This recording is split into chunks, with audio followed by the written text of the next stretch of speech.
Praise the lord, hallelujah. कलोसियों के नाम पत्र अध्याय 2 पद संख्याएं 6 और 7। Letter to Colossians chapter 2 verses 6 and 7। आप लोगों ने ईसा मसीह को प्रभु के रूप में स्वीकार किया है, इसलिए उन्हीं से संयुक्त होकर जीवन बिताए। उन्हीं में आपकी जड़ें गहरी हो और नींव सुदृढ़ हो। उन्हीं में आपकी जड़ें गहरी हो और नींव सुदृढ़ हो। प्यारे भाइयों और बहनों, विश्वास में प्रभु यीशु को स्वीकार करना या ईसा मसीह को प्रभु के रूप में स्वीकार करना इतना काफी नहीं है। वहां से हमें आगे कदम बढ़ाना चाहिए, जिसके विषय में संत पौलुस आज हमसे ये कहता है। इसलिए वह कहता है उन्हीं से संयुक्त होकर जीवन बिताए। एक विश्वासी के जीवन में विश्वासी अकेला नहीं, प्रभु यीशु उसके साथ रहता है। उन्हीं से संयुक्त होकर यानी प्रभु यीशु से एक होकर उन्हें जीवन बिताना चाहिए। प्रभु यीशु से एक होने के लिए हमें क्या करना पड़ेगा? उसके लिए सबसे जरूरी है कि जीवन में यीशु को प्रथम स्थान देना है। और इतना ही नहीं, प्रभु यीशु ने जो शिक्षा अपने जीवन के द्वारा दी है, उस शिक्षा पर चलना, उस शिक्षा को अपने जीवन में, अपने व्यवहार में, आचरण में अमल करना, ये जरूरी है। तभी हम प्रभु से संयुक्त होकर जीवन बिता सकते हैं।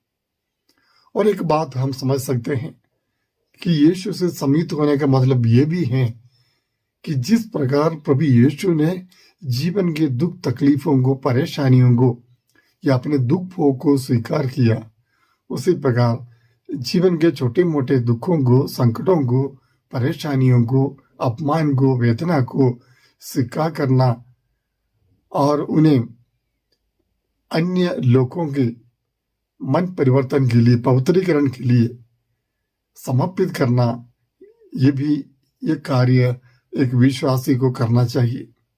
तभी वो पूर्ण रूप से यीशु से संयुक्त हो जाएगा। तो हमारा जीवन यीशु के कदमों पर कदम लगाते हुए हमें आगे बढ़ाना चाहिए। प्रभु हमारे आगे चलते हैं, हमें उनका अनुसरण करना चाहिए। हम अनुसरण करने के लिए बुलाए गए हैं। प्रभु यीशु का जो मेरा अनुसरण करना चाहता है, वो अपना क्रूस उठाकर आत्मत्याग करके मेरा अनुसरण करे। आगे संत पौलुस कहता है कि उन्हीं में, प्रभु यीशु क्रिस्त में आपकी जड़ें गहरी हो। जड़ गहरी रहती हैं, तब सूखा आ जाए, आंधी तूफान आ जाए, पेड़ स्थिर रहता है, उसे कोई नुकसान नहीं होता है, उसे नष्ट नहीं कर सकता है। इसी प्रकार हमारे भी जीवन, विश्वासी जीवन गहरी होनी चाहिए, प्रभु यीशु में गहरी होनी चाहिए, ताकि आने वाले संकट, परेशानी, विपत्तियां, मुसीबतें, चैलेंजेस, ये सब हमें, हमारे एक विश्वासी के जीवन को नष्ट ना कर पाए। बहुत सारी चुनौतियों का सामना हमें करना पड़ता है। अगर हमारी नींवें गहरी हो, हमारी जड़ गहरी हो, तो जरूर हम उन चुनौतियों का सामना कर पाएंगे। और हमारी नींव पक्की यीशु पर होनी चाहिए। हमारे जीवन का कोने का पत्थर प्रभु ईसा मसीह और इनकी शिक्षा होनी चाहिए। तो प्रभु की इस कोने के पत्थर पर हम अपने जीवन को बनाए, तो हम आगे बढ़ पाएंगे। इसलिए प्रभु यीशु ने कहा, जो घर बालू पर बनाया हुआ है, वो आंधी तूफान में, बारिश में नष्ट हो जाता, ढह जाता है, लेकिन जिसकी नींव चट्टान पर हो, वह सुदृढ़ रहता है।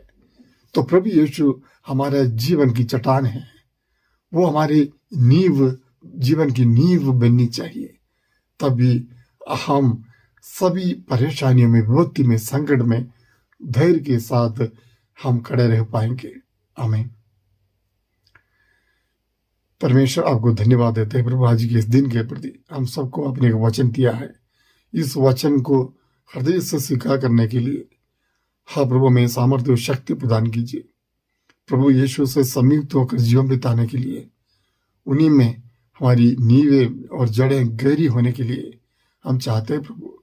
हाँ प्रभु, हमें विशेष कृपा प्रदान कीजिए। पवित्र आत्मा ईश्वर हमारे जीवन में कार्य कीजिए, ताकि हम प्रभु पर दृढ़ रहते हुए जीवन के संकटों का सामना कर पाए। आमीन। सर्वशक्तिमान ईश्वर पिता और पुत्र और पवित्र आत्मा आपको आशीर्वाद प्रदान करे। आमीन।